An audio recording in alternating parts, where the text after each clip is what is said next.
고려 지방제도는 우리가 뭐라고 이야기합니까? 오도 양계라고 들어보셨나요? 자, 이때 처음으로 전라도라는 단어가 나옵니다. 고려시대 가서. 이 지방제도를 정비한 게 고려 현종입니다. 현종을 이제는 알아요. 드라마에서 좀 봤기 때문에. 고려 거란 전쟁 때 왕이 현종 아닙니까? 그 현종이 어디까지 피난와요? 나주까지 피난왔죠? 드라마에서 보셨죠? 누가 침략했을 때? 거란이 침략했을 때 이렇게 나주까지 피난을 왔잖아요. 자, 그래서 이때 전라도라는 표현이 고려 현종 때 처음 등장하는데 이 전라도가 어떤 도시와 어떤 도시를 합친 표현입니까? 전주와 나주를 합쳐서 두음법칙 써가지고요. 전라도가 됐고, 이렇게 현종은 나주까지 피난왔고, 실은 이제 고려시대에 무슨 전라도에 재밌는 일이 있었냐, 막 이런 거 자료를 좀 찾다 보니까 뭐 담양에서 2년 형제의 난 막 이런 걸 이야기해봐야 아무래도 좀 힘들 것 같고, 여기는 어딜까요, 여러분?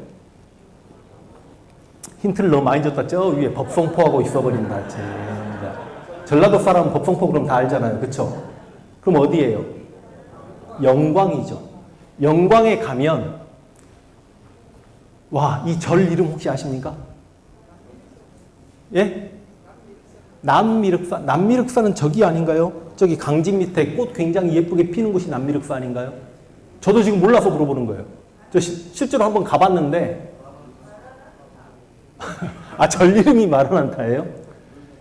우리 한반도의 불교가 처음 들어온 게 소수리망 때 전진의 순도라는 사람이 불교를 가져다 주고 우리 백제에는 동진의 마라난타가 건너옵니다. 그 마라난타가 들어올 때 어디로 들어오냐면 영광으로 들어와요. 그래서 우리 굴비로 유명한 법성포가 왜 법성포냐면 성스러운 법이 들어온 포구여서 법성포예요. 불교가 들어온 곳이어서. 근데 제가 고려시대 우리 전라도 이야기 가지고 뭘 할까 하다가 이 법성포를 선택했던 이유가 뭐냐? 법성포 하면 유명한 게 뭡니까?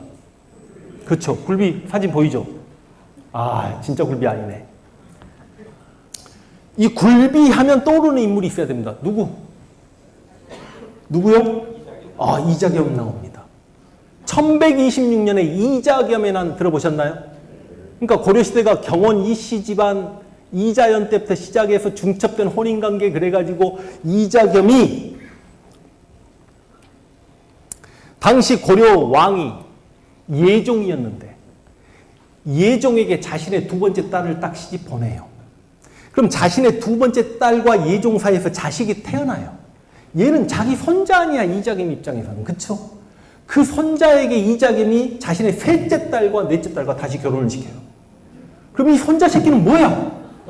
이모랑 결혼했잖아.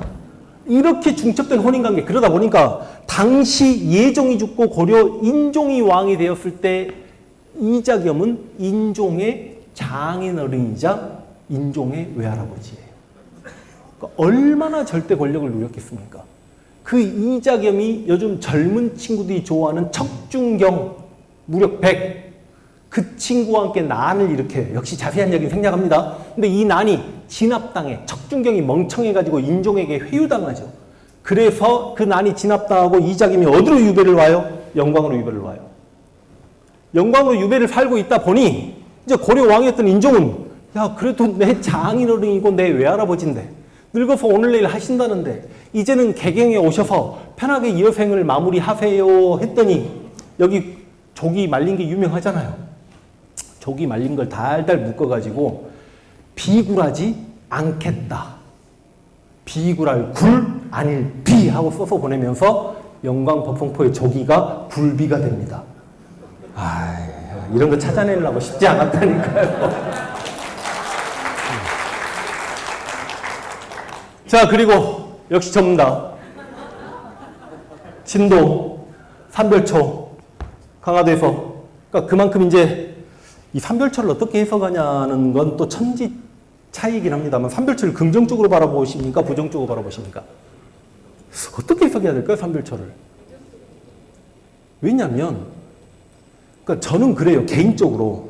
여러분 무인시대 드라마 같은 경우 많이 나왔죠. 옛날 김준을 주인공으로 했던 드라마도 있었고 이음인이 막 주인공이었던 이덕화 모발 이덕화 이음인. 그런데요 실제로 그 무신 집권기에 몽골이 침략했을 때 집권자가 최후였을 때 최후가 강화도로 1232년에 가서 1270년까지 강화도에 있었으니까 강화도가 고려에서 무려 38년간 수도였어요.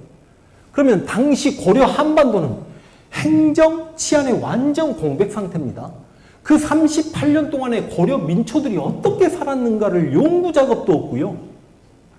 소설도 안 나오고요. 드라마로도 안 나와요. 끔찍했을 겁니다.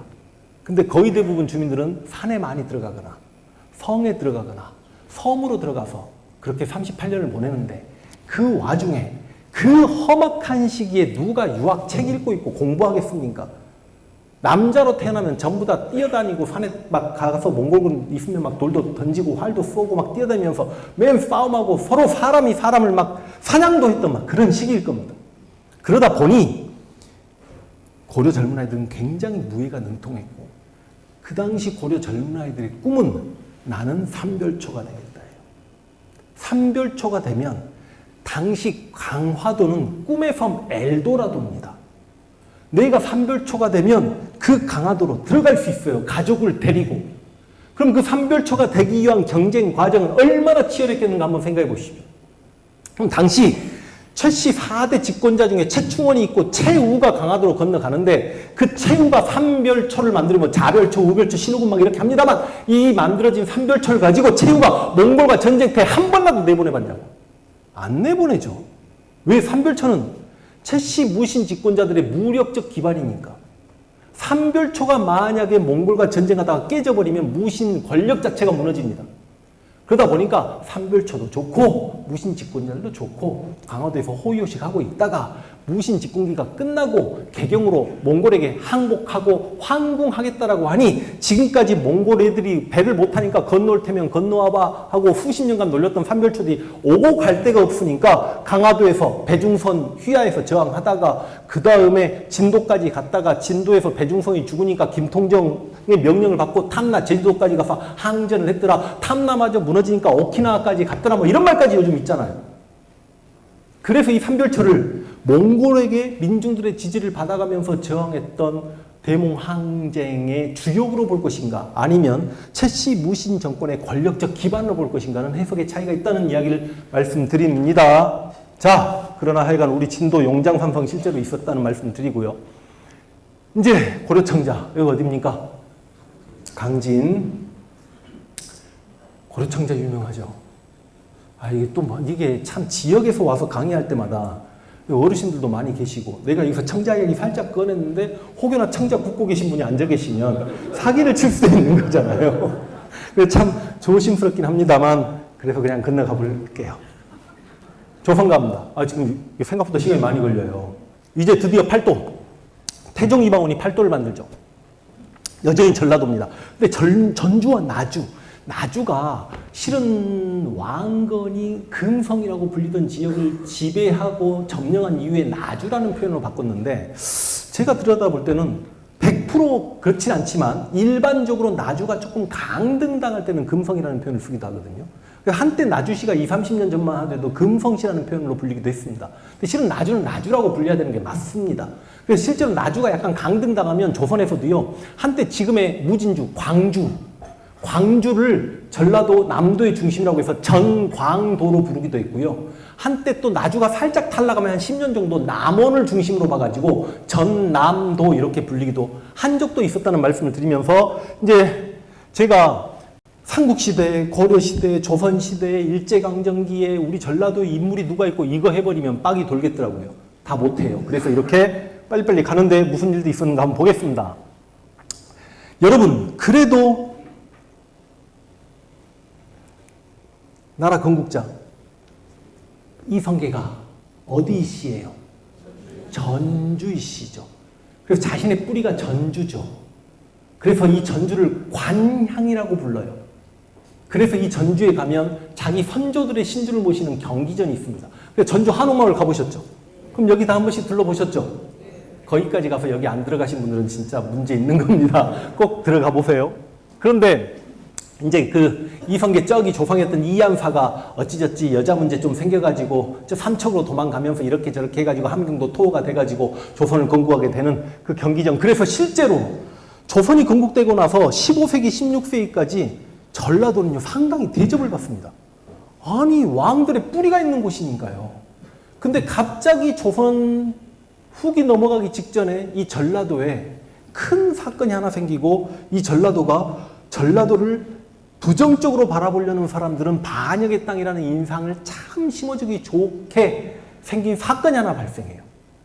제가 지금 여기서 반역의 땅 이야기하는데 지금 자료를 준비하지 않았습니다만, 전라도는 반역의 형세이니 그 지역 사람을 널리 등용치 말라, 이 말 어디서 나와요? 어디에 나와요? 왕건에, 훈요, 10조에, 8조에 그게 나와요? 그게 나와요? 그게 나온다고 누가 그래요?